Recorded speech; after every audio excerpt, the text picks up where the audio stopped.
And we are live on YouTube. We are live on TikTok. What's going on, everybody? It's your boy Sam Factor back for some week-to-week analysis. The NFL season is here, guys. What a week one. As always, week one did not disappoint. Tons to talk through. I got analysis on every single game. Takeaways for fantasy football for every single matchup that happened in week one. There is a lot to get through. We're going to be live for at least the next hour. We're going to get to some comments. I know there's going to be some waiver questions, some trade questions. We're going to get to some of those. But before we dive into it, I want to outline my highest level takeaways for week one. There's a lot to get through. I want to start. We'll go in order here. Let me pull up my notes here for each game. All right. So Ravens Chiefs. I think we could be in for a historic Mahomes season, guys, this season. Let me pull this up again here just so I can see it on the side. All right, let me pull up Mahomes in the app as I talk about this. I really think this could be a historic Mahomes season, a league-winning season for Mahomes, coming off a down year. Add Xavier Worthy. Week one, he had 28 passing attempts, 291, 16.1 points. Not a huge game for fantasy at the end of the day. But I think you got to love what you saw from Rashee Rice, from Xavier Worthy. Marquise Brown could be back as soon as this week, up against a pretty tough Ravens defense. Now he gets the Bengals, Falcons, Chargers in these next three. Marquise Brown coming back. Kelsey was kind of shut down in week one. Won't be shocked to see a historic Mahomes season. Best supporting cast clearly he's had since the Tyreek Hill days once Marquise Brown returns. Worthy, we were in on him being a start. That was definitely a good call. He's going to be a boom bust option, but one that you're probably going to want in your lineup more weeks than not. He had a 50% touchdown rate, which is obviously ridiculous. 3 yards per hour run, though, is pretty strong. The participation numbers, 63% of snaps for Xavier Worthy. He ran a route on over 82% of plays. Those two underlying metrics are very strong. We're going to be looking at the stats that matter throughout the season here on the Walter Picks YouTube channel, on the Walter Picks TikTok channel as well. If you guys are watching live on YouTube, guys, smash the like button. We're going to be doing content like this every week throughout this whole season. Analysis on every single important player in every single game and what it means for the rest of the season. Marquise Brown coming back, probably not going to be great for Xavier Worthy, but he's clearly in the weekly wide receiver one conversation. He's like a wide receiver 3 flex option with wide receiver 1 weekly upside with this type of usage. And he's a rookie, guys. The rookies tend to get better as the season goes on. He only had 3 targets, also had a carry for a touchdown in this one. So 4 opportunities, 2 touchdowns in week one. But man, he showed the speed right away. And this route participation is definitely super encouraging. Rashee Rice should have been a second round pick. We had him ranked, I think, higher than consensus, higher than average draft position, more than any other player prior to the season. Got to feel pretty good about that after week one. If you use the Walter Picks app, there's a good chance you got Rashee Rice on your team. I got Rashee Rice. My 2 most drafted players were Devon Achane and Rashee Rice, thanks to the Walter Picks app. 7 catches, 103 yards, was targeted from the very first play of the game. Looked like the best offensive player, obviously outside of Mahomes, for the Chiefs in this game. 78% snap share, ran a route 85% of the plays, 33% target share for Rice. And the good news for Rice, too, is I really don't think Marquise Brown coming back is going to be too big of a problem for him. He's an auto must start every single week right now. He really should have been a second-round pick in fantasy football. Strong 22 routes for Pacheco. That's my only other note here for the Chiefs. You got to feel pretty good about this first game for Pacheco as well. 15.8 points, scored a rushing touchdown, but he ran a route in over half of the passing plays for the Chiefs. That's massive. That's in line with some of the increased receiving role we saw from Pacheco last season, 80% snap share. Pirine, it was his first game. He did sign recently. Does not seem like he's going to eat massively into this receiving role. It's so valuable for Pacheco in PPR leagues. 57% route percentage, 15 rushing attempts, and 75% rush share. Huge workload in one of the best offenses, maybe the best offense in the NFL. Arrow is pointing up in the backfield for Isaiah Pacheco. If the start sit is in app, try closing and opening or update to the latest version. We did fix an issue with this like a few hours ago. So if you reopen the app, it should be in there for you. I'll pull it up here in a second as well, but it should be in there for week 2. All right.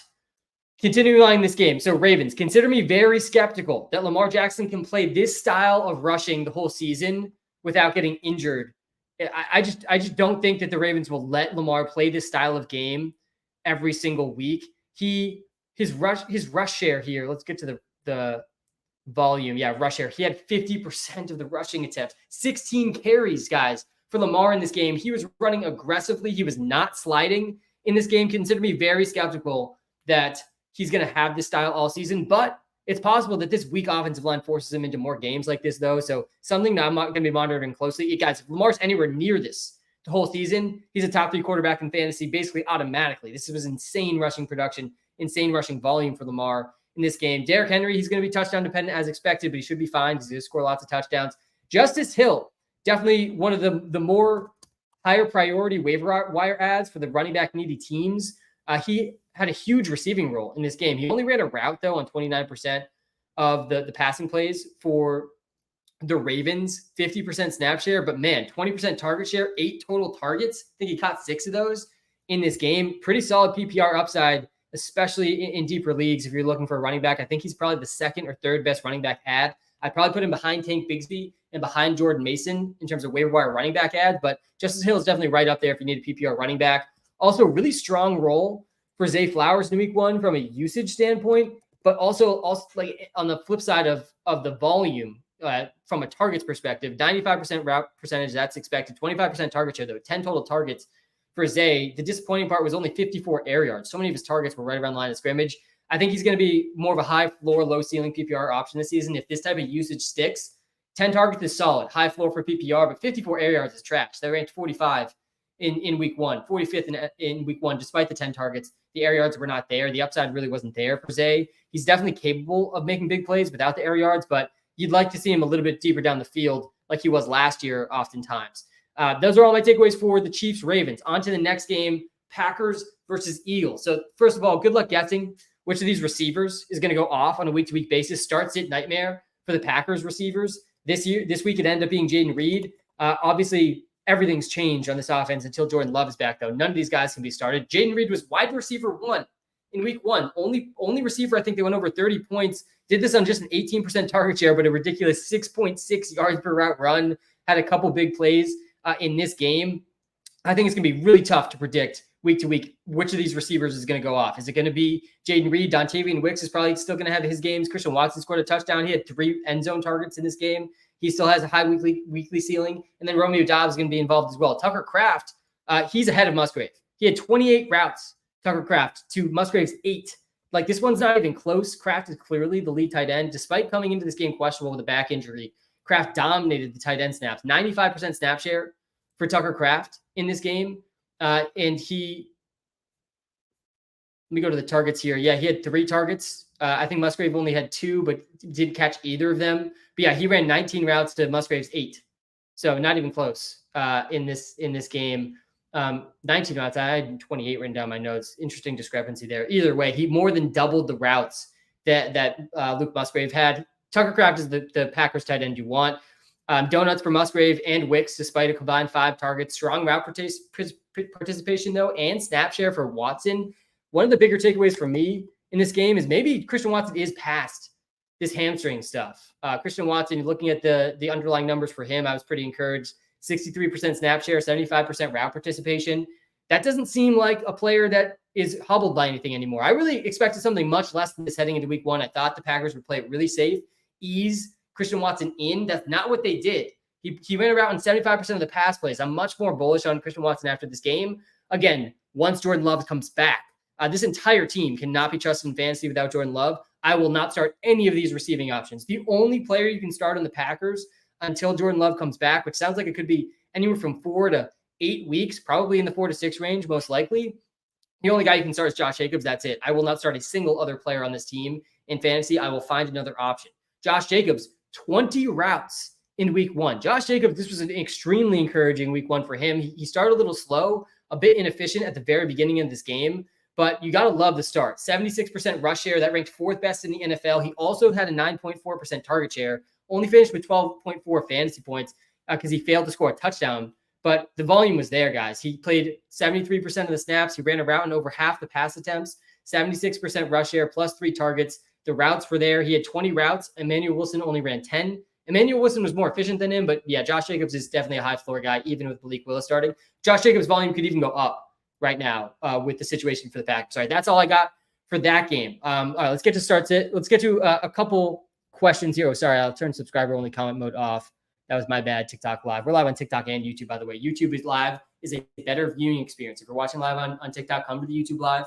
Link is right in the TikTok bio. We're going game by game. Biggest takeaways for fantasy. This will be up on YouTube after too. If you missed anything before, we're talking about every single key thing in every single game. Going to the Falcons Steelers game next. Yeah, so one of my main takeaways up on the TikTok live right now. One of the main takeaways of week one, pretty obviously, I think a lot of people are on this, and we're going to talk about some things on this live every week that a lot of people are on. We're going to talk about some things that a lot of people are overlooking too. This Kirk Cousins one's not something people are overlooking though. He looked awful. He could not move. He had absolutely no mobility to the point where the Falcons couldn't even call any play action plays, which are the most efficient type of passing plays in the NFL. Very concerning for this whole offense. He just could not move. The good news for this team, though, the good news out of week one for the Falcons and for Kirk Cousins is they don't need to play TJ Watt every week. They're not going to have to do that. So I'm very interested to see how he looks next week against the Eagles defensive line, which is definitely a pretty strong one. I don't think they don't quite have a player to TJ Watt's caliber. I'm not sure any team does. Maybe Michael Parsons. Maybe there's a few guys you could point to. I don't think anyone on the Eagles, but they definitely do have a strong defensive line just in general. They also did just get torched by Jordan Love. So definitely interested to see how Kirk Cousins looks week two, but you got to feel really negative about this offense in general. Outside of Bijan's usage, Bijan's usage was the best in the NFL in week one. I think he rejects as the number one running back in the Walter Picks app right now. 82% rush share, 22% target share. Both these were second best. Total usage-wise, no one competed with Bijan. He had 5 catches on, I think, 5 or 6 targets. He played 90% of the snaps. He ran around 80% of the passing plays.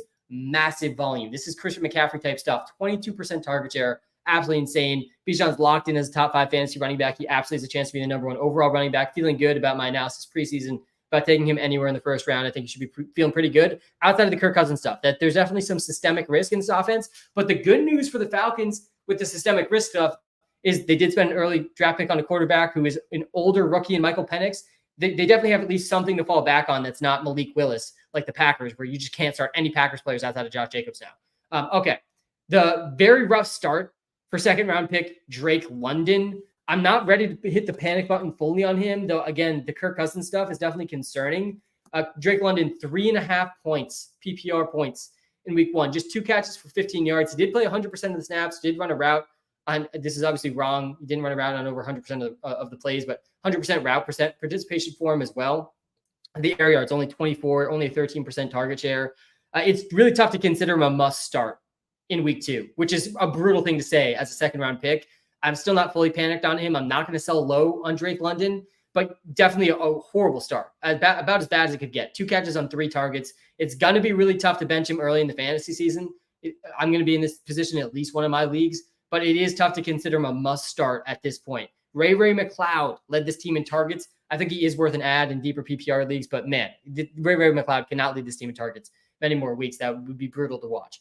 All right, on to the Steelers. Justin Fields definitely needs to be rostered in every single fantasy league. I don't know how he was on the waiver wire still once it was announced he was going to start in this game. Why he's on the waiver wire in any leagues makes absolutely no sense to me. Last year, guys, he had over a 25% rush share, one of the highest in the NFL. Week one, 34% rush share. That was the 4th highest among quarterbacks. He had 14 rushing attempts in this game. 57 rushing yards, no rushing touchdowns, but he still finished with 12 fantasy points. He definitely had, this is his floor. We just saw the floor for Justin Fields in this offense. With the rushing, he's a top 15 quarterback rest of the season as long as he's starting. Makes him roster worthy. There's definitely going to be other guys that are better to start, but he gets a better matchup, I think, week 2 against the Broncos. But yeah, he's worth an ad, I think, in all fantasy leagues, at least as a backup on the bench. Najee Harris was a big winner in week 1. He's the clear lead back on this team. I did not expect the split to be this stark between Najee and Jaylen Warren. He only played 55% of the snaps, only ran a route on 34% of the passing plays, but he saw 20 rushing attempts. It was Justin Fields and it was Najee. This rush share doesn't look that crazy, but that's because Justin Fields had 25% of the carries. Najee had 20 carries, so I think Jaylen Warren only had 6. Yeah, 20 carries compared to 4 for Cordell Patterson and only 2 carries for Jaylen Warren. Sorry, 6 combined carries for Cordell Patterson and Jaylen Warren compared to 20 for Najee. Najee and Warren also split the receiving role, but they both ran 9 routes and they both had 2 targets. So the receiving role was the same for Najee and Warren, but the rushing role was not even close to the same. Got to wonder how much that has to do with Jaylen Warren coming off the injury, but Najee's looking like a really safe, high floor play every single week with this type of rushing volume. Again, 20 carries and 2 targets is really, really strong. On to George Pickens, who is a wide receiver too for fantasy. I think he was a sharp pick in drafts based on his week 1 usage. He was the only player that could make plays in the passing game, which isn't surprising given the personnel the Steelers have. But he's by far the best receiving option in this team, not particularly close. I was saying all offseason, like maybe Malik Neighbors, the gap between the best player on an offense to the next best player is maybe most wide for the Giants across the whole NFL. Malik Neighbors to Wan'Dale Robinson or Darius Slayton. It might actually be the Steelers when you look at the receiving options from George Pickens to Pat Freiermuth or Calvin Austin. I mean, it's a complete joke there in Pittsburgh. But yeah, he remains. Van Jefferson ran the second most routes on the Steelers with 20. He remains off the fantasy radar, though. George Pickens is definitely a must-start guy, no matter who's starting at quarterback for the Steelers. All right, Sam Darnold. Another big takeaway in week 1's got to be Sam Darnold. Will the real Sam Darnold please stand up? He starts game 12 for 12. Finishes 19 of 24 for 208 yards and 2 TDs. Likely, I think Sam Darnold would have been a top 5 quarterback in fantasy if this game was even remotely close. I mean, the Vikings blew the lid off the Giants. Giants could not keep up. Also, those jerseys were just abysmal. So tough to look at. Those Giants jerseys. I don't know what they were thinking, trotting out with those on. But Sam Darnold is, I think, a top 15 fantasy quarterback in maybe the most quarterback-friendly offense in the entire NFL. He finished QB 14 on the week, but again, this was a game that was not close. And in games that are close, I think this team's going to lean really pass-heavy. Aaron Jones looked good in this one also, which is great for the Vikings. But yeah, my biggest takeaway for the Vikings is that Sam Darnold is going to be able to sustain this offense. People that were panicked on Justin Jefferson in the quarterback situation, definitely overblown. Jefferson was a great first-round pick. Sam Darnold's going to be started one fantasy and probably should be rostered in all leagues as well. On the Giants side of the ball, Malik Neighbors is the only Giant you can trust. Strong 49 routes and 7 targets in this game. The offense is definitely going to limit his ceiling if they're not going to be able to score, which it looks like they may really struggle to score points in this offense with Daniel Jones and another year of a bad offensive line for the Giants. But yeah, the target share was strong. He still produced Malik Neighbors 11.6 points. I think this was a floor game for him. I really don't see many games below this production. For Malik Neighbors, definitely still a pretty solid start in fantasy, and the usage was pretty strong. He was not coming off the field. 100% snap share, ran around in every single passing play. Wan'Dale is definitely on the PPR radar. 12 targets, 32% target share for Wan'Dale Robinson. He just had 6 catches for 44 yards, though. Really no exciting ceiling at all for Wan'Dale and the type of role he has. I think I got to put in Robinson here to find him because of the apostrophe. But yeah, his air yards were pretty weak, but the target share, man, he had the 11th highest target share in the NFL, Wan'Dale Robinson, only 11.8 points. I think this was actually closer to a ceiling game for Wan'Dale just based on the usage being so high. But nonetheless, Wan'Dale probably should be rostered in deeper PPR leagues, like 12-plus team leagues. Wan'Dale should be rostered in those leagues. Singletary was on my do not draft list. I'm feeling okay about that just based on how the offense looked in week 1 for the Giants and how the offensive line looked. The usage, too, was a little bit underwhelming. 47% rush share for Devin Singletary. 13% target share was definitely more than I expected, though. He did lead the backfield, too, in routes and targets. But let's be real. Devin Singletary lacks any upside in this offense. Theo Johnson, also noteworthy. 33 routes, 11% target share, the rookie tight end.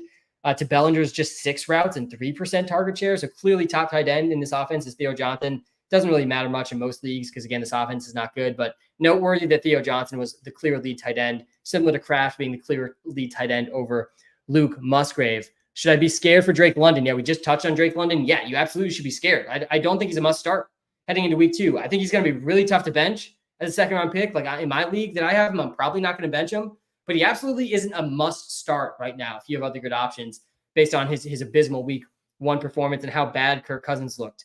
All right, on to the Lions-Rams game. David Montgomery, huge winner in this game. He's the clear early down back in this offense. He saw a really strong role on the ground, 91 rushing yards, rushing touchdown. He had 17 rushing attempts, 55% of the carries in this offense. Gibbs is still an elite option, though. Elite target share for Jahmyr Gibbs. Definitely feeling decent about his week 1. I feel like 17.4 points. Didn't really feel like he scored that many points watching the game, but he had the 3rd highest target share of all running backs, guys, in week 1. Love to see that. More targets for Jahmyr Gibbs. I'd much rather him get targets than carries. Those are 2.5 times more valuable in fantasy than rushing attempts are. So Jahmyr Gibbs locked and loaded. I still think as a top 12 PPR running back. Hopefully you have him in the PPR format if you have Jahmyr Gibbs. But both these running backs look like strong options. And I think Monty was slept on pretty big in fantasy drafts this offseason. 32% target share for Jameson Williams has got to be one of the biggest takeaways of week 1. I'm buying this breakout for Jameson Williams. I think this was a true breakout game for Jamo here. And he's someone that I'm willing to buy high on in fantasy. If people are trying to sell high on Jameson Williams, I'm willing to buy that. He was wide receiver 5 on the week. I don't think a 32% target share is super realistic, every week for Jameson Williams as the 9th highest in the NFL. But 4.8 yards per route run in week 1, guys, this team desperately needs a second receiver, and it's Jameson Williams, man. He has the prospect profile. He's only 23 years old, early round pick, elite college production, elite speed. And we just saw it in week 1, his first really healthy offseason after having a bit of a healthy stretch to end last season. A lot of bullish reports about him before the season.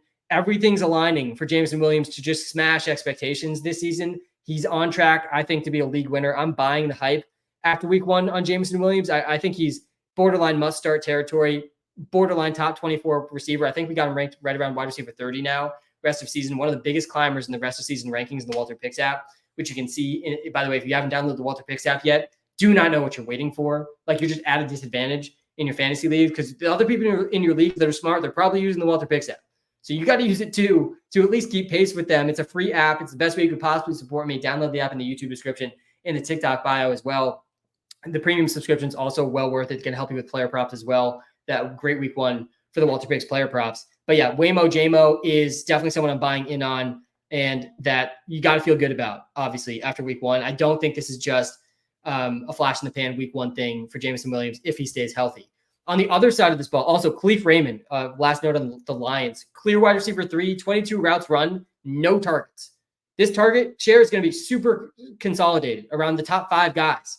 It's going to be Sam Laporta, Jameson Williams, Amon-Ra St. Brown's going to be fine. Definitely not panicking on him. And then it's going to be Jahmyr Gibbs and David Montgomery. That's it. I mean, Khalif Raymond's going to be running wind sprints out there. Khalif Raymond is a wind sprint receiver, just like Van Jefferson's a wind sprint receiver, just like Nelson Aguilar is running wind sprints. Like, these guys are getting routes. They're not getting targets. They're not getting receptions or receiving yards or touchdowns. Not guys I want on my fantasy rosters at all. And also, those are the types of guys that I want the receivers that are playing next to those guys, because it means a more consolidated target share. See the same thing. Thanks for the gift on the TikTok live. Means this. It's the same type of thing on the Eagles. Jahan Dotson, he's just running wind sprints out there. Really consolidated target share for Devontae Smith, AJ Brown, Saquon, and Dallas Goedert on that offense too.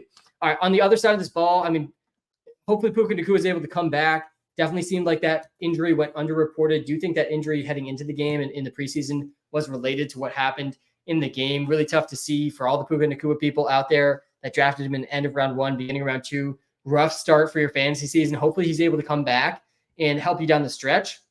We got him projected out until after their week 6 bye now in the Walter Picks app. Week 7, we have Puka Nacua coming back, which puts him out for 4 games. He missed 4 games. Then after the week 6 bye, that's the earliest he could come back now that he's on IR. But the real takeaway here is, man, Cooper Kupp, it was an absolute smash pick. Whether or not Puka got injured, I think this was going to be the case because he was getting a lot of targets even before the injury. But after the injury, I mean, holy smokes, led the NFL with 14 catches in week 1, led the NFL with 21 targets, a 44% target share for Cooper Kupp. I mean, my God, it does not get more beautiful than this. He's locked and loaded as a top 5 wide receiver in PPR leagues. He could easily be the wide receiver 1 overall. The fact that we were able to potentially draft the wide receiver 1 overall in PPR leagues, who had been the wide receiver 1 overall in 2 of his last 3 seasons, might I remind you, in round 3 of drafts, of PPR 12-person drafts. I mean, absolute smash pick. He was my second most rostered receiver, drafted receiver in those 500 underdog drafts I did this offseason, so feeling decent about that. Obviously, some luck here with how it shook out for Puka Nacua, but Cooper Kupp's locked into maybe the biggest workload of all receivers in the NFL. Huge takeaway there. Demarcus Robinson and Tyler Johnson, also worthwhile dart throws for wide receivers on the waiver wire. Let me actually pull this up in the start sit tool. Guys, if you're watching live on TikTok, come to the YouTube live. I'm telling you, it's a better viewing experience. Link is right in the TikTok bio.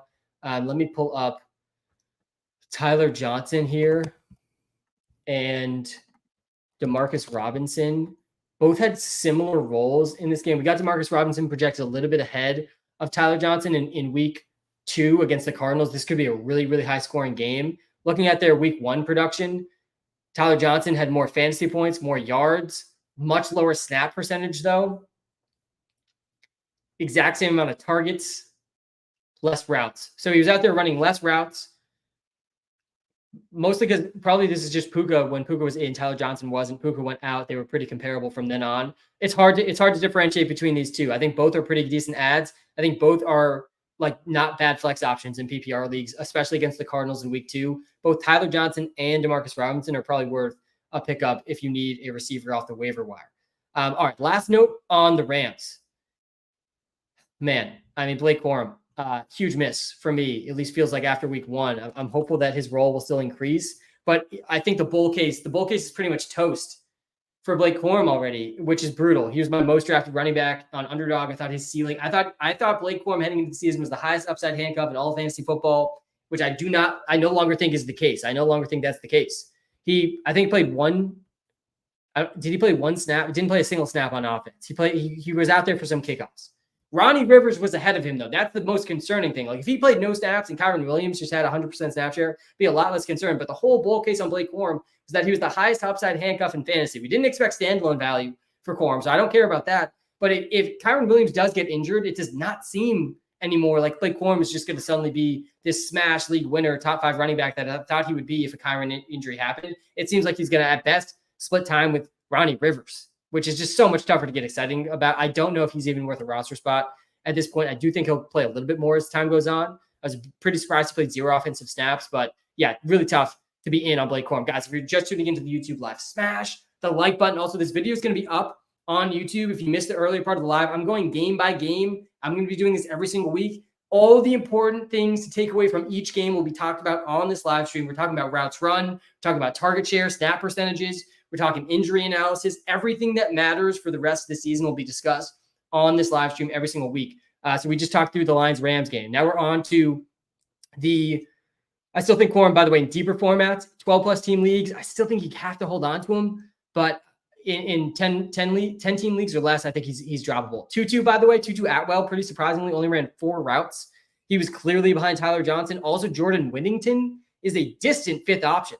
Didn't run a single route. All that hype seemed like nonsense heading into this season, even despite the Puka injury, wasn't involved at all. Before this game, if you told me Puka Nacua was going to be out of this game, I would have said, yeah, maybe Jordan Whittington is a sneaky sleeper then. Not the case. Distant 5th option. Didn't run a single route in this game. Him and Blake Corum had a horrible week 1. They literally didn't even get a shot to play. Colby Parkinson, also, he's on the tight end radar. He ran 41 routes, had 5 targets. Definitely one of the benefactors of the Puka Nacua injury. Do think he is worth an ad if you're looking for a tight end, and everyone's got to be looking for a tight end after week 1. After a week 1 where we saw Isaiah Likely smash in the first game, and then I think there was only 2 or 3 tight ends, guys, that went over 10 points. I mean, Chiga Konkwu was a top 5 fantasy tight end, top 10 fantasy tight end. Basically, if you scored a touchdown, you were top 5.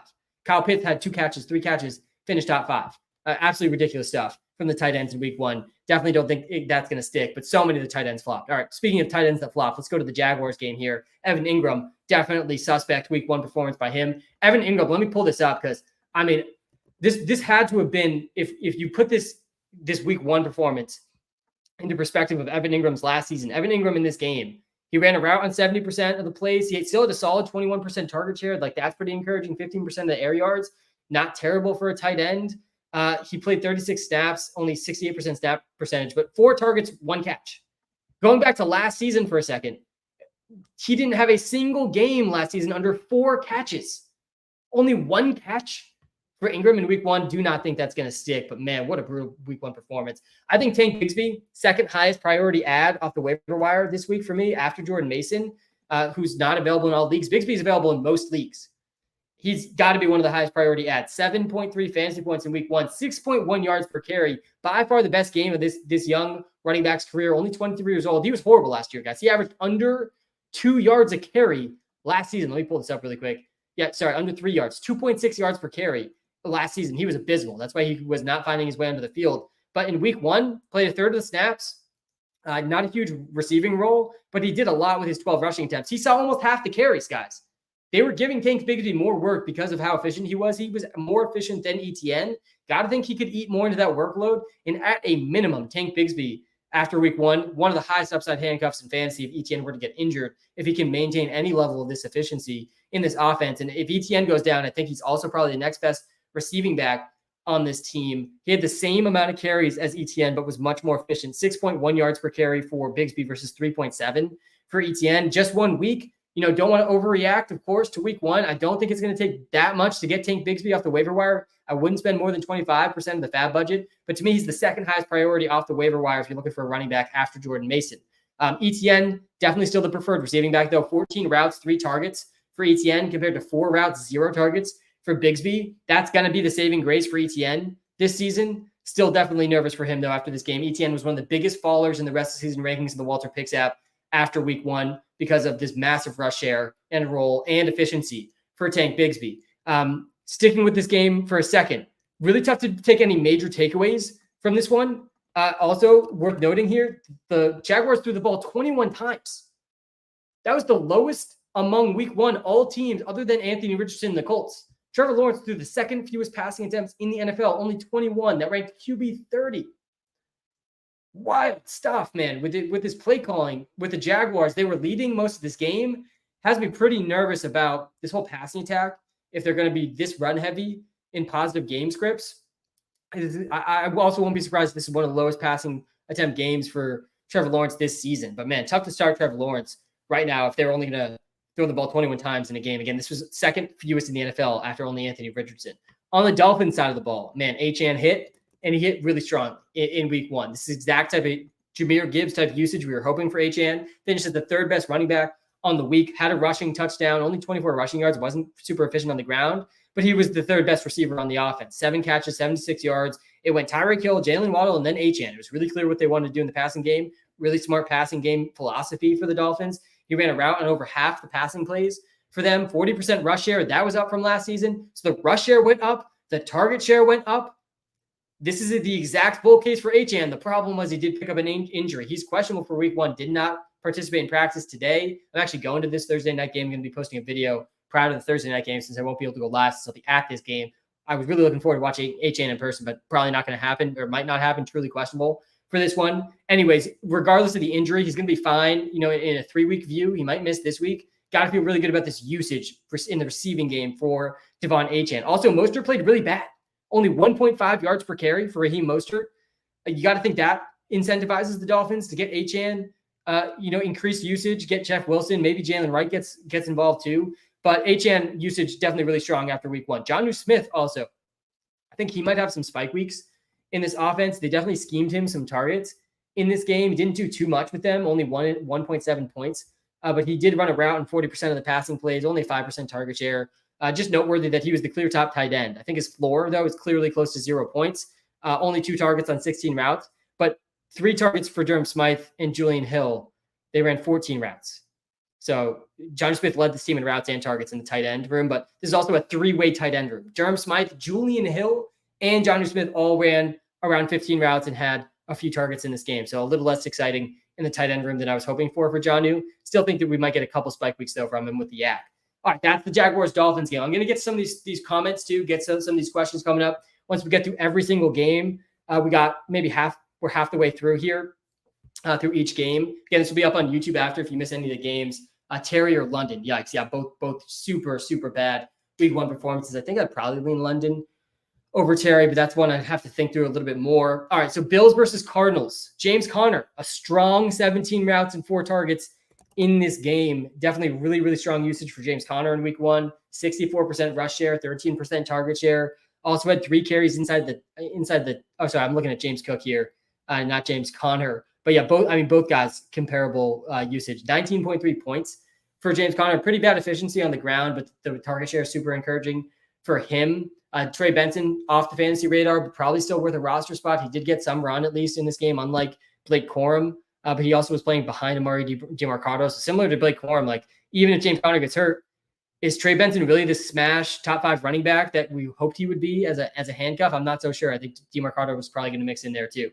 But yeah, super strong usage for James Cook. 58% rush share. Let me pull up James Cook here. on the other side of this game. 58% rush share, 13% target share, also had 3 carries inside the 10. Ray Davis, I do think is worth stashing. I think Ray Davis is actually a higher ceiling as a handcuff than Blake Corum and Trey Benson have. He looked pretty good in this game. And I do think he has a receiving ability that gives him a really high ceiling as a handcuff with a clear backup to James Cook. He's definitely worth stashing in deeper leagues and keeping an eye on as a high upside handcuff. If you have James Cook, I definitely would get Ray Davis on your squad for cheap while you can. Only 8 routes for Curtis Samuel in this one. That was super disappointing to see. Clearly still hobbled by the turf toe. He's borderline droppable.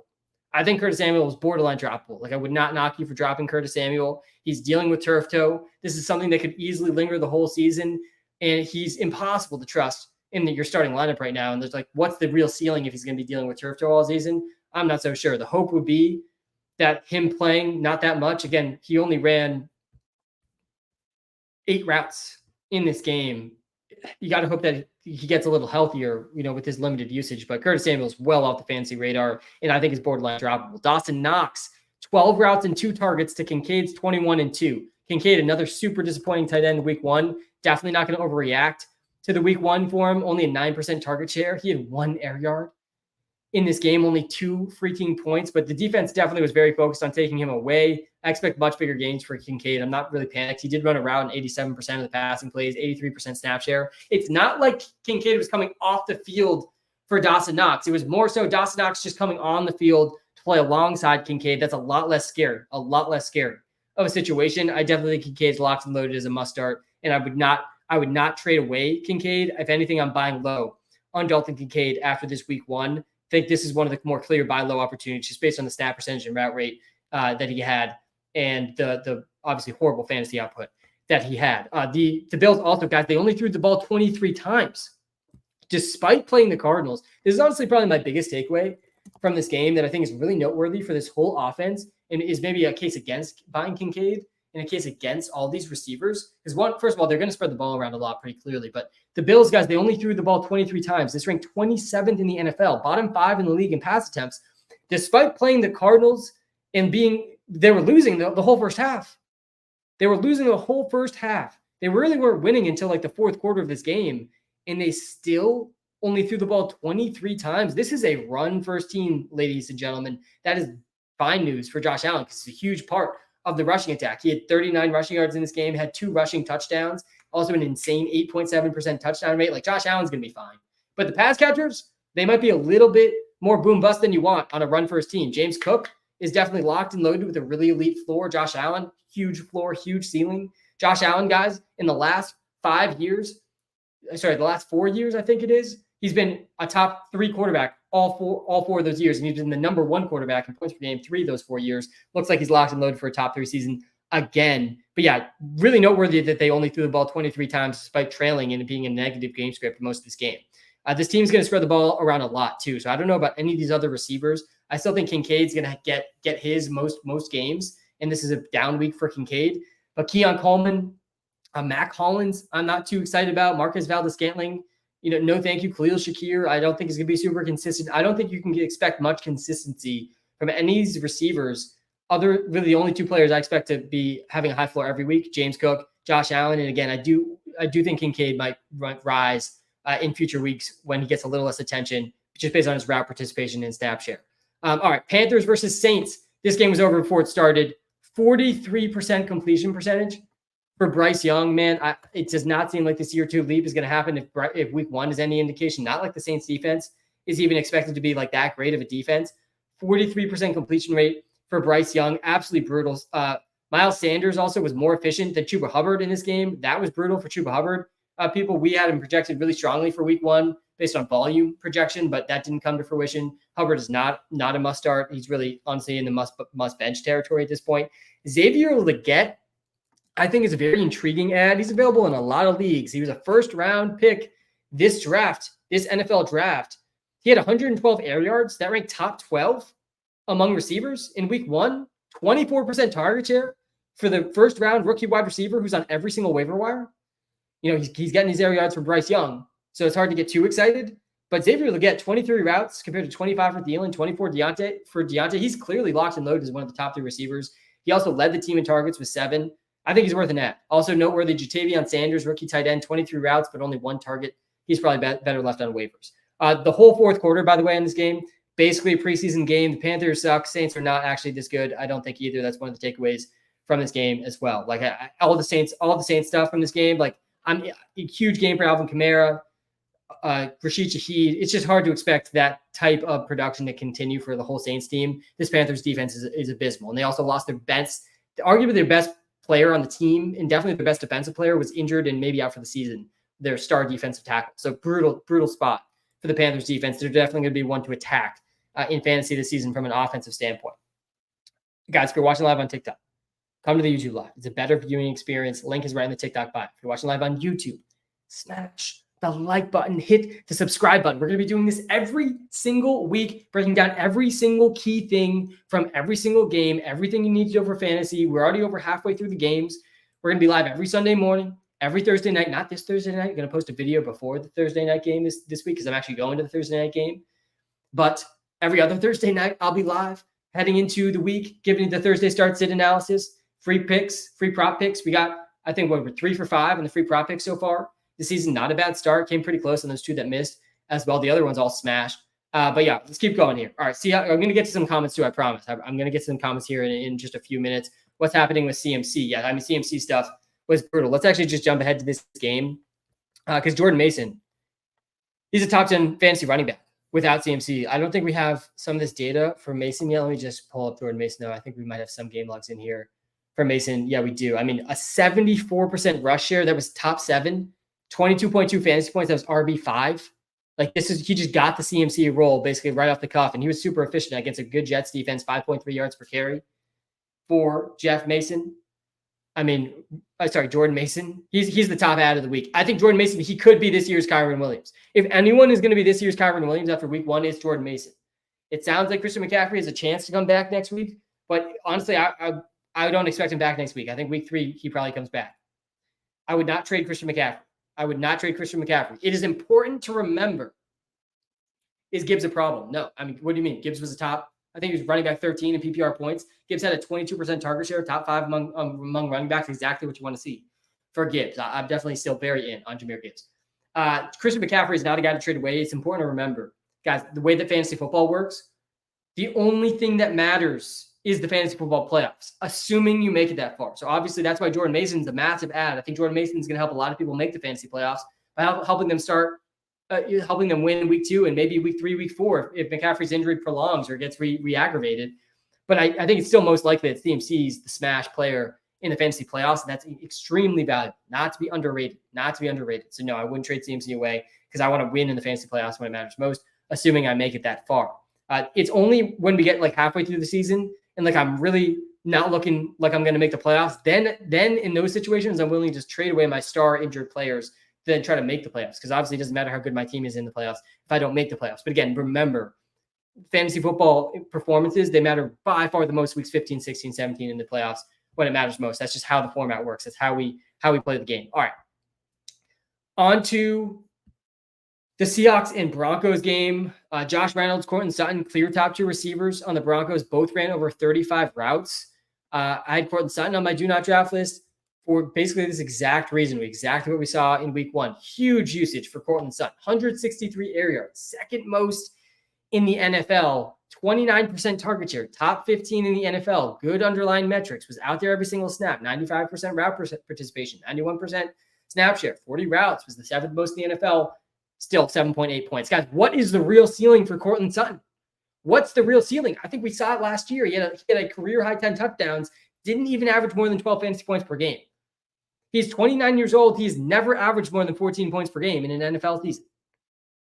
I would be selling this usage for Sutton if someone's willing to buy it after week 1. I mean, honestly, these air yards, I didn't realize he was second most. 29% target share is still strong. But I just don't think we've ever seen the ceiling from Sutton. I don't think we're going to see a real ceiling outcome from him this season. He's got a fine floor, but that's about it, in my opinion, in fantasy. Josh Reynolds, similar thing. But they're the clear top 2 receivers on this team, which is notable. Devon Vele had 8 targets and led the team in receptions. Am I reading this right? Am I watching this game right? When I was watching this, Devon Vele, 19.5% target share. out of nowhere. 8 catches, second most in the NFL. I think there's only behind Cooper Kupp. I think he tied with someone. He caught all 8 of his targets. I'm not too excited about him. I honestly think I would leave him on the waiver wire. I think he's still clearly, just based on the routes and the snaps, clearly behind Josh Reynolds, clearly behind Courtland Sutton. And again, don't think this receiving game has that much upside. I do think it's time to panic, though, on Javonte Williams. Fully panic on Javonte Williams. I would sell him for basically anything I could get. That's if you get Javonte plus someone else for an improved starter on your team, I would be doing a trade like that. It's going to be really tough to sell him, though. So I wouldn't drop him. He's just in a horrible spot now. 3.3 fantasy points in week 1. He only saw 32% of the carries, only a third of the carries, only a 5% target share. Only played on half the snaps. A worst case scenario here for Javonte. He is not a guy I want on my fantasy teams at all right now. Dulcich, 29 routes to Trotman's 9. I do hope Dulcich has some bigger games, but yeah, he's definitely the tight end. If you're looking at tight end on this team, it's definitely Dulcich. Still a disappointing game for him, 3.2 points, only 7% target share, but the participation was there. He played on 2/3 of the snaps, ran a route in half the plays, led all tight ends in routes. I do think there's going to be some bigger games ahead for Dulcich. But again, this passing attack in general is tough to get super excited about. All right, on to the Seahawks. Kenneth with a monster game. I do think Sharp, high upside handcuff that should be on all rosters, rostered in all leagues. Kenneth did sustain an oblique injury in this game. I don't think we've gotten a big update on that. I think they're saying he said himself he was fine after the game. 19 points, RB9 on the week, 60% rush share, 12% target share for Kenneth. Pretty strong usage here. Definitely pretty solid efficiency for Kenneth as well. Jackson Smith and Jigba, rough week 1 for him. He had 2 early targets. It was not targeted the entire rest of the game. He ran the second most routes, but not a great start for him. He got out targeted by Metcalf and Lockett. Rough week 1. Looked like Jackson Smith and Jigba from last season. We'll get to the Bears here in a second. Who's the top wide receiver ad of the week? Yeah, so it's probably Demarcus Robinson or Tyler Johnson. They're definitely up there. I also think Xavier Legette, super sneaky ad. Talked about him a little bit earlier too. Tough to get excited about the Panthers offense, but he was actually up there in terms of total air yards. He was a round run receiver that's clearly in the almost out there every single snap for the Panthers. He's definitely a sneaky ad. Yeah, probably Tyler Johnson or Demarcus Robinson. I prefer Robinson over Tyler Johnson, but I could see I have them pretty closely as ads. I think they're both pretty similar ads and could go either way any given week with those two. So Jackson Smith and Jigba, 0.8 yards per route run, only an 8% target share. At least he ran routes on most of the passing plays. At least he was out there most of the snaps, but that's about all you can get excited about for Jackson Smith and Jigba. Noah Fant, by the way, clear top tight end on this team, tied for the second most targets on the team. He had more targets than Metcalf. It was him and Lockett at the top in terms of, him and Metcalf tied for the second most targets. Lockett, I think, actually led the team in targets. 6 total targets to Kenneth and Sharp. So that's also good, exciting week 1 usage for the running backs in the passing game here. 6 total targets to the backfield. Whoever's starting in this backfield is going to be a must start, whether it's Kenneth. And again, Sharp is Zach Charbonnet, one of the highest upside handcuffs in fantasy for sure. All right, on to the Texans and Colts. I mean, Joe Mixon is looking like one of the best picks in fantasy football out of week 1, maybe one of the best value picks, maybe the best value pick in all of fantasy. Finishes running back 2, 27 fantasy points in week 1, 75% rush share, massive rushing volume. And he still had strong efficiency on this massive volume, 5.3 yards per carry. And he had a 10% target share. Man, a lot of green here for Joe Mixon, 159 yards, and he had a rushing touchdown, 72% of the snaps. He ran a route to on over half the passing plays, 75% rush share, just massive workload for Joe Mixon. He is so by far the best running back on this team. They're not taking him off the field.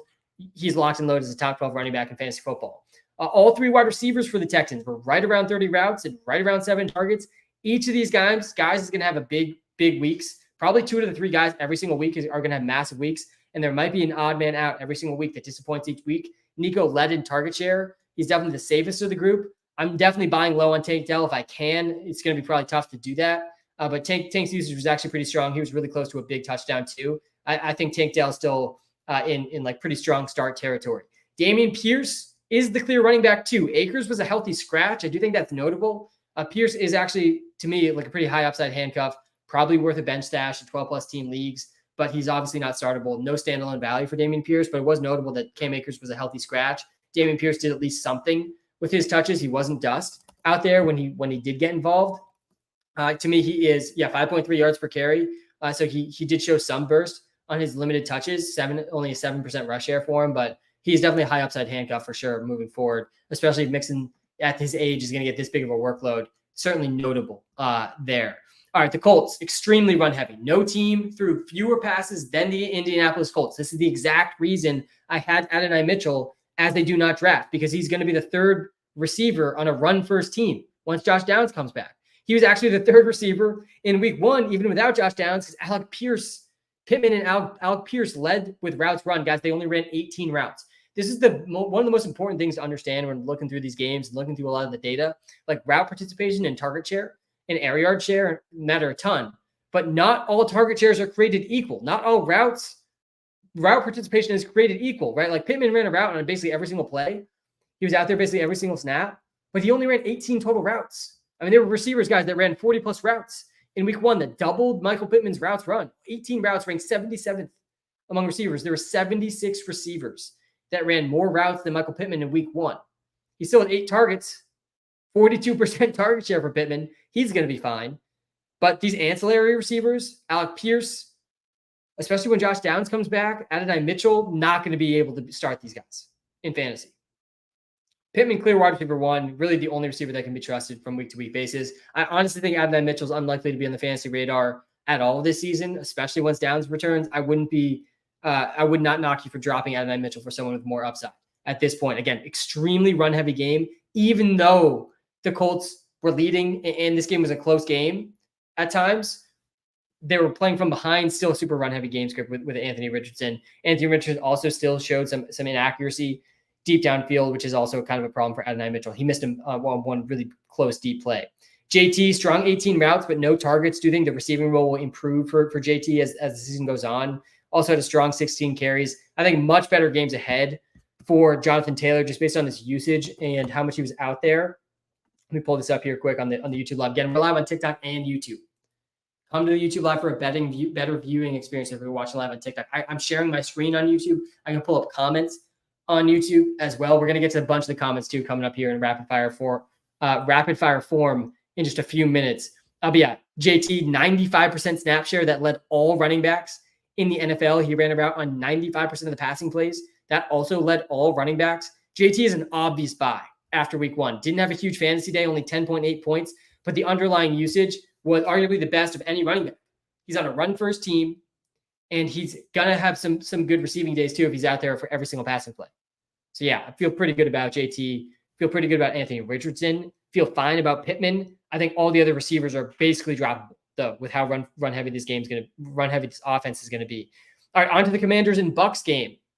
Jaden Daniels, elite rushing production and usage for Jaden Daniels in week 1. I think he finishes QB3. He had 28.2 fantasy points in his first ever game. This is what I was saying leading up to the season. This is part of the reason the late round quarterback strategy this season was one of the most optimal strategies you could do in fantasy. You could get Jaden Daniels. You could be the last person in your league to draft a quarterback, and you could just take Jaden Daniels in around 10, 11, 12 this year in drafts. That was definitely a really strong play. QB3 in week 1.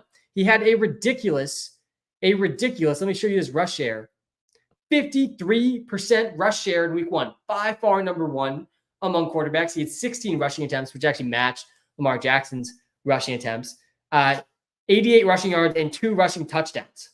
Man, I mean, obviously an ad, definitely a start moving forward with that rushing upside. And we didn't even see the deep passing from Jaden Daniels that we know he's capable of based on his college production. I do think Terry McLaurin's probably going to be fine, but we'll get to that in a second. Austin Eckler, pretty disappointing week 1. He actually showed some good bursts in the receiving game, 4 catches, 52 yards, but his rush share, man, he only had a 6% rush share, only 2 rushing attempts in this game. He's going to need more than that, I think, to be startable in fantasy. Super flat target shares in this offense. Austin Eckler, Brian Robinson, Zach Ertz, Luke McCaffrey, Olamide Zaccheaus, and Terry McLaurin.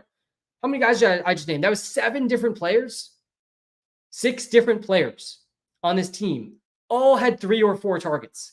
Every single one of those guys, Eckler, B-Rob, Ertz, McCaffrey, Zaccheaus, McLaurin, all had 3 or 4 targets. It's going to be such a tough pass-catching group to get excited about on a team that only threw 24 passing attempts. Similar issue to the Colts, plus a super flat target share. this is an issue for all these pass catchers. It's not going to be a consolidated target share. They're going to spread the ball around to a bunch of different guys, and they're going to run a lot. Not good for fantasy. I'm definitely pretty panicked on Terry McLaurin. I do think the deep passing will show up at times still for Jane Daniels. We really didn't see it in week 1. Let me pull up the numbers here for McLaurin. Interested in his route rate too, which I don't have written down in my notes. But he only had 2 catches, 17 yards. He did play 81% of the snaps, 83% route participation is not bad. But yeah, only 16% target share is not going to get it done on a run-first team. We just saw the floor game for McLaurin, and that was a pretty low floor, guys. 3.7 points is brutal. He's really more of a flex option, it looks like, at this point in time, if this is how run-heavy this offense is going to be. Also noteworthy, Ben Sinnott, he ran fewer routes than John Bates. He was the 3rd tight end behind Ertz and John Bates. Sinnott, who is their rookie tight end that a lot of people were excited about, showed a lot of explosiveness in the preseason. He's droppable. 22% snap share, only ran around 8% of the passing plays. He ran 2 routes, 0 targets for Sinnott, playing behind John Bates. Brutal stuff. Sinnott definitely droppable in fantasy. All right, on to the Bucs. Speaking of the rookies, Jalen McMillan, he solidified it for me in week 1. Definitely an ad for me for sure. He had 100% touchdown rate. That's pretty funny. 10% target share. Though I think only had 1 catch. Yeah, he had 1 catch, 32 yards and a touchdown. He ran a route there on basically every single passing play. He was out there almost every single play. Jalen McMillan is an every down player for the Bucs. He's clearly a talented rookie receiver, and he also has massive contingent upside. If Godwin or Mike Evans go down, Jalen McMillan could win fantasy leagues. I also have a lot of faith in McMillan at this point in time to be the successor to Mike Evans and Chris Godwin once they age out of this team in future years. So dynasty-wise, feeling good about my Jalen McMillan pick in my dynasty league. I think he's worth an ad in redraft leagues as well. I got to feel good about what we saw from Jalen McMillan in week 1. Only 1 catch, but a lot of the underlying numbers were strong. And guess he had almost 40% of the air yards from this offense. Like, he was seeing deep targets, not just targets at the line of scrimmage. Jalen McMillan is a good deep route player. He's going to see deep targets. That's super valuable for fantasy. Definitely buying Jalen McMillan after week 1, and he's a strong ad for sure after week 1. Mike Evans and Chris Godwin, still good at football. And also, one of my biggest takeaways from this Bucs-Commanders game is that the Buccaneers secondary still sucks. Still maybe the worst secondary in football. Definitely one to target in fantasy and in DFS and in props. All right, Titans and Bears game. This one was an ugly one from both Will Levis and Caleb Williams. First of all, one of the biggest takeaways here, DeAndre Hopkins clearly not fully healthy. Rough to see. He was one of my most drafted best ball players most of the offseason. Was excited that he was going to end up being active week 1. He was sort of active, but like not really. He had 1 catch, 8 yards. Guys, he only ran 7 routes. 1 target, 7 routes for Hopkins. Absolutely brutal. The top 3 wide receivers until he is back to full health are Ridley, Boyd, and then Burks. Burks also though, confirmed washed. Traylon Burks is not good. Definitely not good for fantasy. Despite DeAndre Hopkins barely playing, Traylon Burks running route on 85% of the plays, almost a 70% snap share for Traylon Burks. What did they do? 1 catch, 2 yards. He had 1 rushing yard. He had negative 2 yards of yak too. He touched the ball twice and he managed to go backwards 2 yards. He finished with a total of 1 yard or 2 yards? Brutal stuff. Brutal stuff for Traylon Burks. Definitely washed. Definitely not a guy you want on any rosters. Tony Pollard was the clear lead back ahead of Spears, though it did sound like after the game, it does sound like that's going to fluctuate on a week-to-week basis. I'm not going to read too much into Tony Pollard, like beating Spears this much in the usage category. Let's compare these guys quick in the start-sit tool. By the way, guys, if you're watching live on TikTok, come to the YouTube live. Link is in the TikTok bio. I'm telling you, it's a better viewing experience. Like, we're about to pull up on screen, which you can't see on the TikTok live, Tony Pollard versus Spears. We're going to compare their usage from week 1. And when we compare it, it's going to be pretty obvious who led this backfield in usage. He had 16 carries to Spears 4. From the receiving perspective, they both had 4 targets, same target share, 4 targets each. Spears actually did run more routes than Pollard. I do think we'll see Spears get more carries in this one moving forward. Though I honestly think Spears is a buy and Pollard's a bit of a sell after how good he did in week 1. Tony Pollard, 18.4 points, 12th highest in fantasy. I actually just sold Tony Pollard in one of my leagues. I sold Pollard for Drake London straight up. I was able to complete that trade. Got round 2 Drake London. Obviously, horrible week for Drake London. Some risk there. But I had Tony Pollard on my bench. I already had Gibbs, Achane, and Saquon somehow on that team. Started 3 running backs in that draft. So yeah, feeling decent about that trade. But yeah, you could trade Pollard, especially if you have a couple other good running backs. Do not hate that. really strong usage from him week one for sure. 61% rush share, 15% target share. But I do think on a week-to-week basis, this backfield could fluctuate a lot. Will Levis off the fantasy radar for now. They were also a lot less pass heavy than I anticipated them being, and I don't really think that's going to change. The Titans were leading in most of this game. So maybe if they fall behind, 32 pass attempts actually was more than I remembered. 10th most pass attempts in this game. Maybe that takeaway is wrong. I expected better passing volume, though, for sure, but passing production. 32 pass attempts, only 127 yards for Levis. Really rough week one for Levis. He pretty much lost them in the game. Their head coach said after the game, if we had just punted on every first down, we would have won. And what a brutally hilarious comment, because 100% true. If they just punted on first down, they literally would have won this game. Levis let the Bears defense and obviously their special teams too just win the game for the Bears. On the Bears side of the ball, Cole Kmet, complete dust. Definitely feeling good about having him on my do not draft list. Not dust from a talent perspective. Like, we saw him be pretty talented and produce at a pretty young age, only 25 years old still, but 1 fantasy point in week one. He ran 8 total routes. Gerald Everett ran more routes and played more snaps than him. Both only had 1 target, though. Both should remain well off the fantasy radar. Both should be on the waiver wire. Do not waste a roster spot on Cole Kmet. Roma Dunze. I saw a comment about Roma Dunze here in the YouTube live. What about Roma Dunze? He's dealing with an injury. Definitely something to monitor. Sounded like, so he's undergoing an MRI. It sounded like he's going to be fine. Maybe he'll miss a game. But regardless of the injury for a second, very disappointing output from Odunze. Only 1 catch, 11 yards. Somehow he outproduced Marvin Harrison Jr. with that stat line still. But 4 targets, only a 14% target share. Really lackluster air yards. He was out there most of the snaps. But Odunze kind of feels like the odd man out in this 3 wide receiver group. I expected it to be a lot more even than it was. I'm definitely not feeling great about the start for Odunze. I still believe in the talent profile for Odunze, assuming he gets back to full health, though. If anything, I'm buying Odunze. He's obviously can't be started right now in fantasy. I do have him in a couple of my leagues. He will not be in the starting lineup in week 2 like he was in week 1, but I definitely isn't a guy you want to drop. And if anything, like, Odunze could be one of these guys that really comes on down the stretch. Odunze is in that talent prospect profile, like, pretty close to what Malik Neighbors and Marvin Harrison Jr. are. And that might not mean a lot to you after week 1, but it still means a lot to me. These guys often come on hot down the stretch. So yeah, I'm probably buying, not selling Odunze, but definitely not starting at the same time with Odunze. You got to give him some time to get a larger role in this offense and get adjusted to the NFL a bit. DeAndre Swift, he did tie for the 4th most routes. I saw some comments about Swift and what we should do with DeAndre Swift. He did run the 4th most routes with 14. Probably better games ahead for Swift. Let's go to the routes here. Yeah, 44% route participation, a little bit worse than I would have expected. Again, this was the 4th most routes, though, on the team. How many pass attempts did this team have? Let me pull up Caleb Williams here for a second. Doesn't seem like a lot. Only like 29. That was right in the middle of the league. Not a ton, especially considering they were losing in this game. They seemed like they wanted to protect Caleb a little bit. 45% rush share, only a 3% target share for Swift. I do think better games ahead, though, for Swift. And Caleb Williams, he's going to be fine. Not uncommon for rookie quarterbacks to struggle in week 1. I still think he's probably worth a roster spot. Going to be tough to trust him in the starting lineup after week 1. I don't think many people probably trust him in week 1 anyways, but a bit of an easier schedule coming up. I do think he still has a massive ceiling down the stretch of the season. All right, Bengals Pats. We only got 2 games left here. 3 games left. We're going to talk about Bengals Pats, Browns, Cowboys, Raiders, Chargers. Then we're going to go rapid fire in the comments for a few minutes as well. Going to get to as many comments as I possibly can, I promise. Talk about people we should all pick up. Yeah, so the top guys to pick up. Jordan Mason's number 1 at the running back. Tank Bigsby's number 2.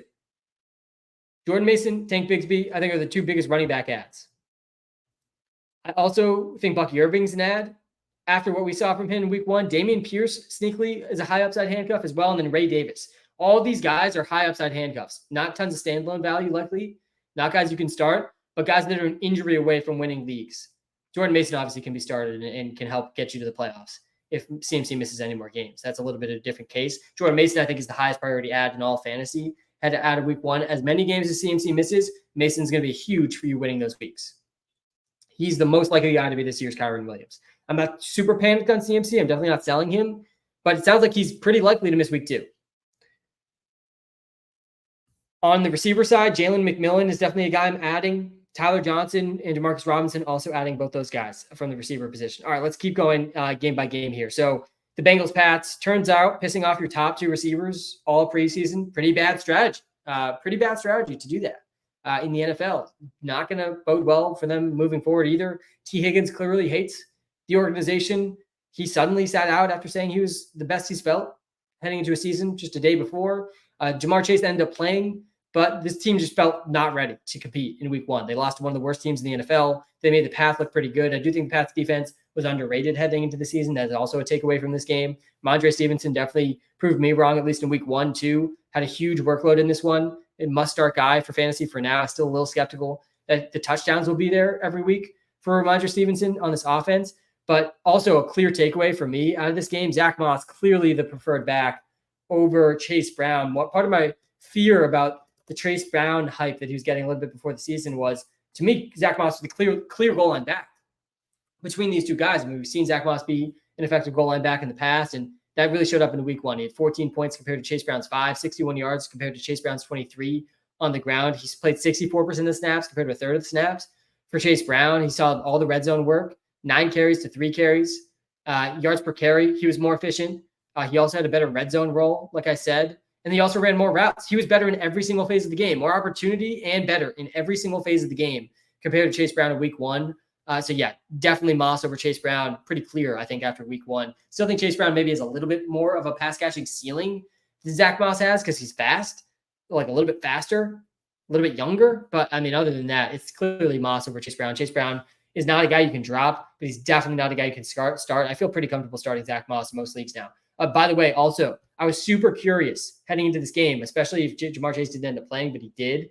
What was the role going to be like for Jermaine Burton? Because there were some rumblings that rookie receiver Jermaine Burton, who is clearly the third most talented receiver on the team, like not even close. He was an early round pick that fell in the NFL draft for character concerns. Those character concerns then came to fruition. People saying he was not very good at being a professional athlete, just like showing up to meetings on time, knowing the playbook, stuff like that. Throughout all preseason, there were some rumblings that he might not even be active despite the T. Higgins injury. And what happens week 1? He goes out there. He played 1 snap. I have written down he played 1 snap. We don't have him, I don't think, having a snap in the we do. He played 4 snaps. 0 routes. 0 targets for Jermaine Burton. Does not belong on any rosters. Does not look like he's going to get any chance to succeed for as long as he doesn't know the playbook. I mean, I was surprised that he was active and then didn't play. Horrible sign for Jermaine Burton. Definitely not on the fantasy radar at all. All right, on to the Browns and Cowboys. Jerome Ford, the clear lead back in this offense. 63% rush share, 26% rush share for Deshaun. This offense looked bad. Deshaun looked bad. Still had 12.7 points because he had 39 rushing yards and a rushing touchdown. 45 passing attempts for Deshaun, too. One of the bull cases I had for Deshaun heading into the season was that I think this team could lead the NFL in pass attempts. Week 1, 45 pass attempts for Deshaun. That's second most in the NFL. Didn't do much with them, though. So he didn't have a rushing touchdown. He did have 39 rushing yards and a passing touchdown to Judy. But he had 45 pass attempts. He only completed 24 of them for 169 yards. Brutal game. Offensive line looked horrible. All sorts of banged up. The Browns' offensive line. Cowboys, the good news, similar to the Falcons, they don't have to play TJ Watt every week. Good news for the Cowboys. Good news for Deshaun. He doesn't have to play the Cowboys and Micah Parsons every week. Pierre Strong, by the way, firmly ahead of Deontay Foreman. He's not on the fantasy radar. And Njoku, high ankle sprain. Jordan Akins is next up. He's worth a look at tight end. He had 4 targets and 26 routes in this game. If you're in deeper leagues, tight end premium leagues, or if you're really desperate for a tight end. Again, this team was second most in pass attempts. You're going to want some of the passing weapons in this game. I do think better games ahead for Amari. I think Judy's on the flex radar for sure.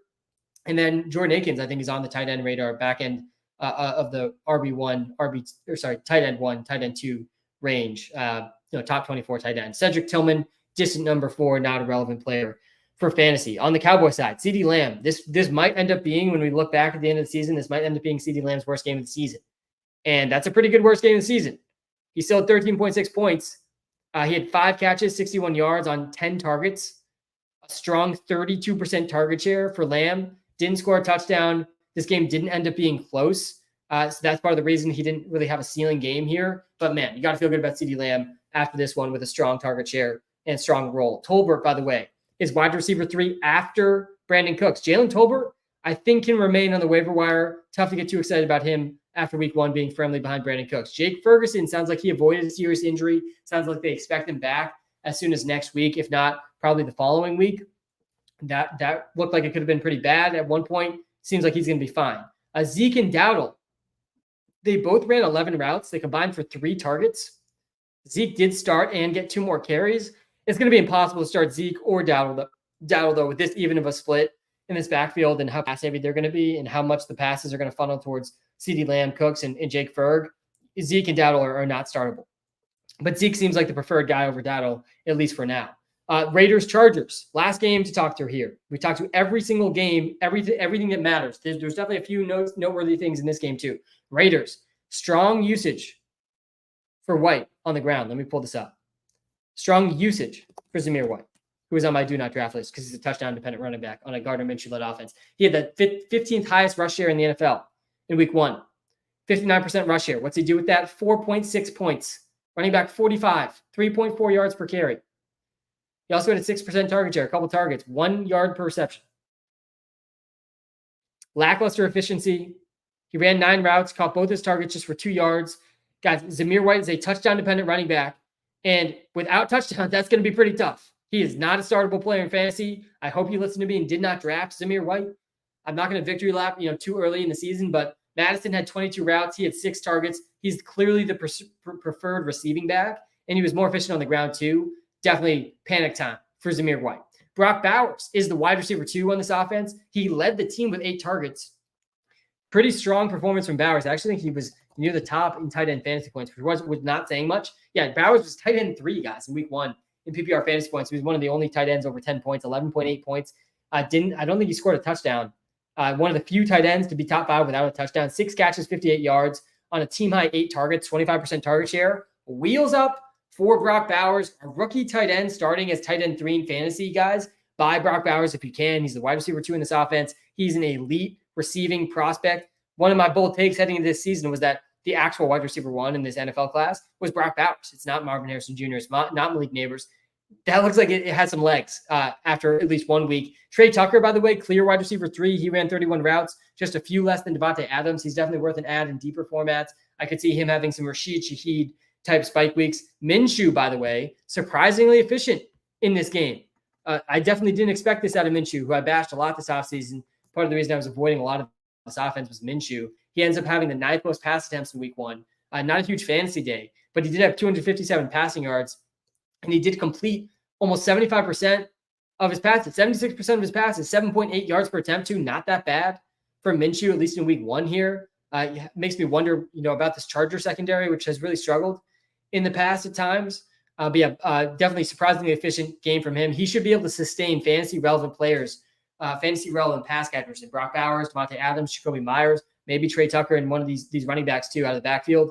Like, you got to feel pretty good about the receiving weapons in this offense. Again, that does not mean Zamir White. Chargers, J.K. Dobbins.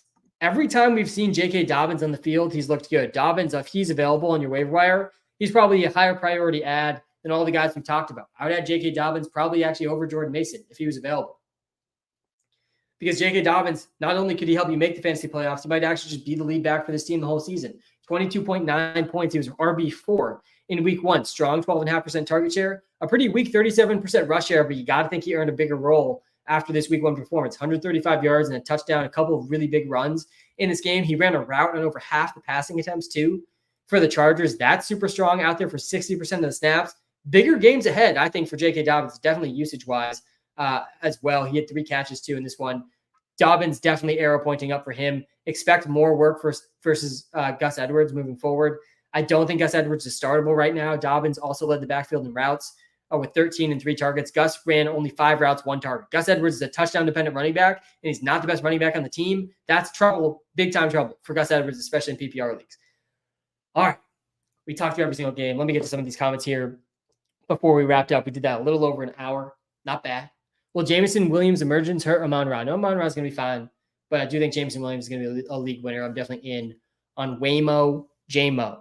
All right, let's get to some of these YouTube comments as well. We're live on TikTok and YouTube. By the way, guys, I'm going to get to as many comments as I can. I see some trade comments. Guys, use the trade analyzer in the Walter Picks app. You can use the trade analyzer in the Walter Picks app. Link is in the TikTok bio.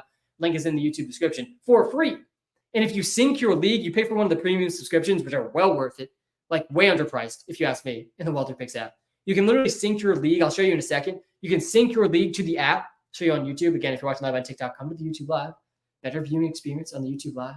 If you're watching live on YouTube, guys, how do we not have 100 likes on this live? We've got way more than 100 people in here. Smash the like button. It takes you 2 seconds. I do appreciate that. We're in the rapid fire comment portion of this, but in the trade analyzer in the app, not only is it going to show you trade value custom to your league settings, but it's also going to show you how many points are added to your starting lineup after the trade, which matters, honestly, in my opinion, even more than trade value.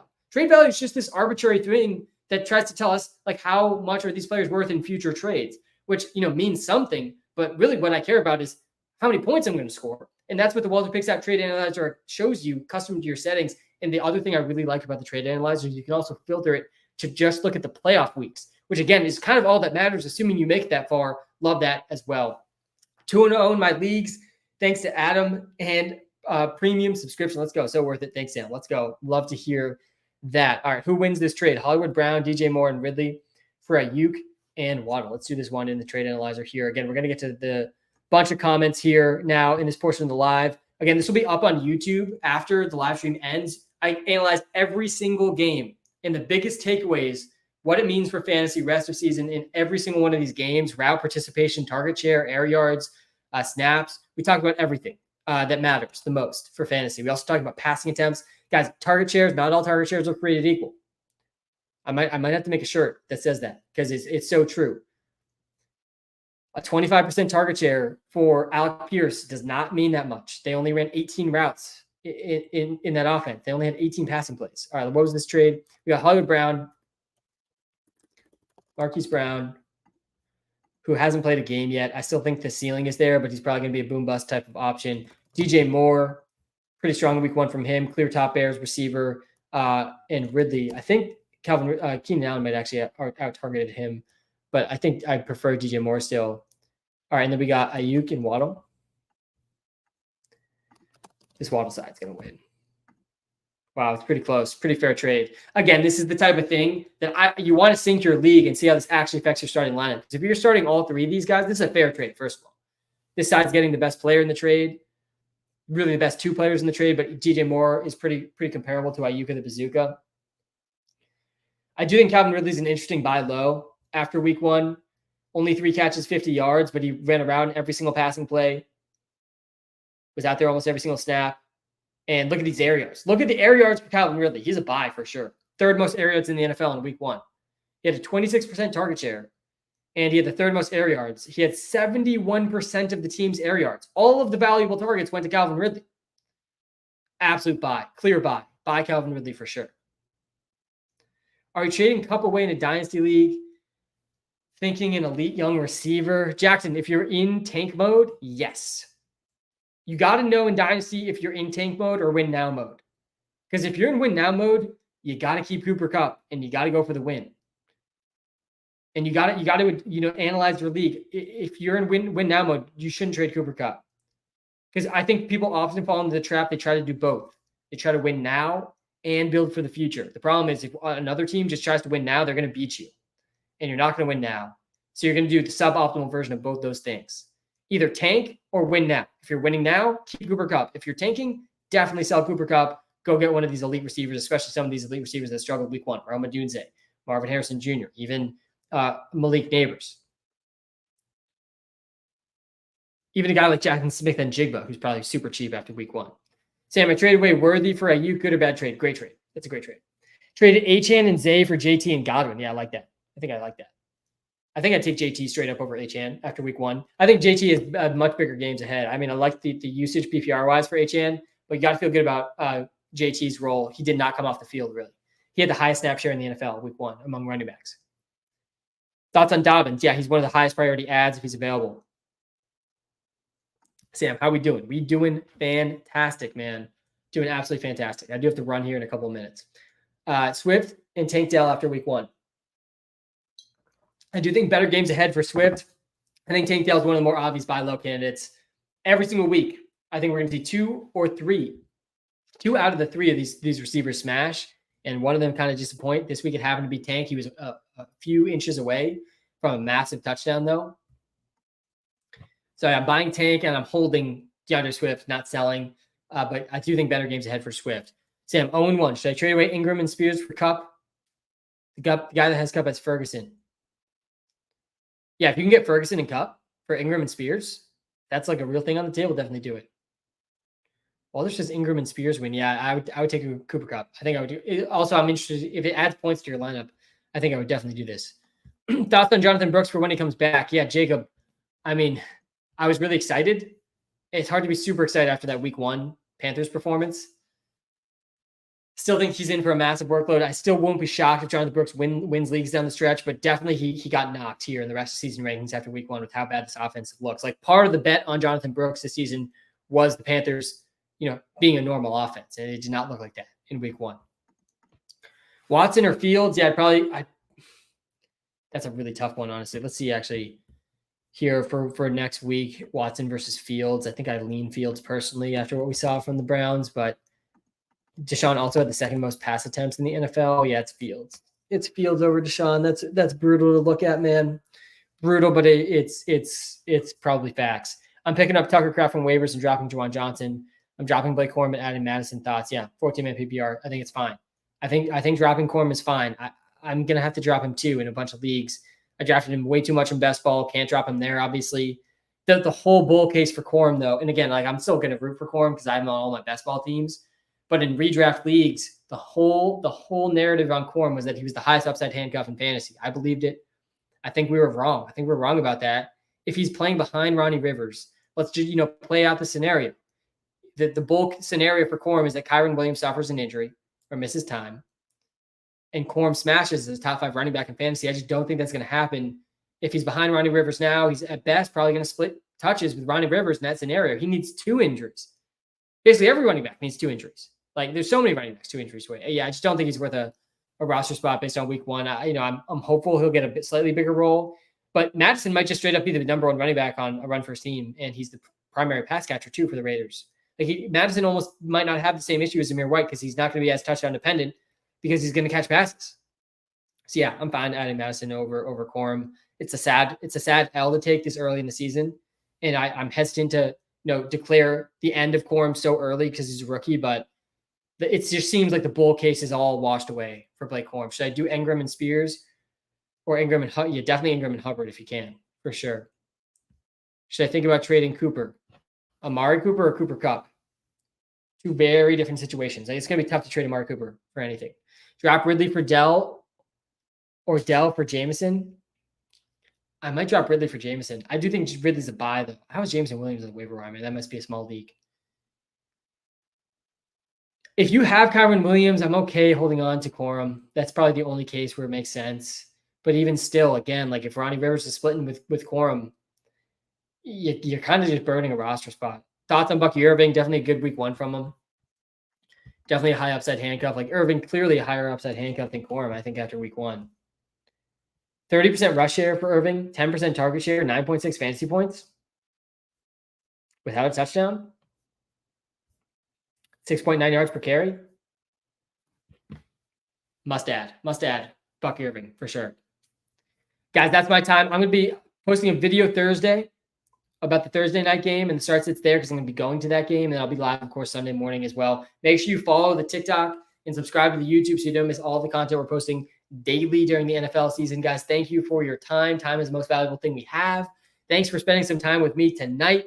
Good luck, everyone. Good luck on the waiver wire. Make sure also in the app, we got detailed descriptions in the Walter Picks app for free for everybody about the most optimal waiver wire pickups for your league. Check that out. Link is in the YouTube description, in the TikTok bio for the Walter Picks app. Again, free waiver wire advice there. Have a good night, everyone. Thanks so much for tuning in.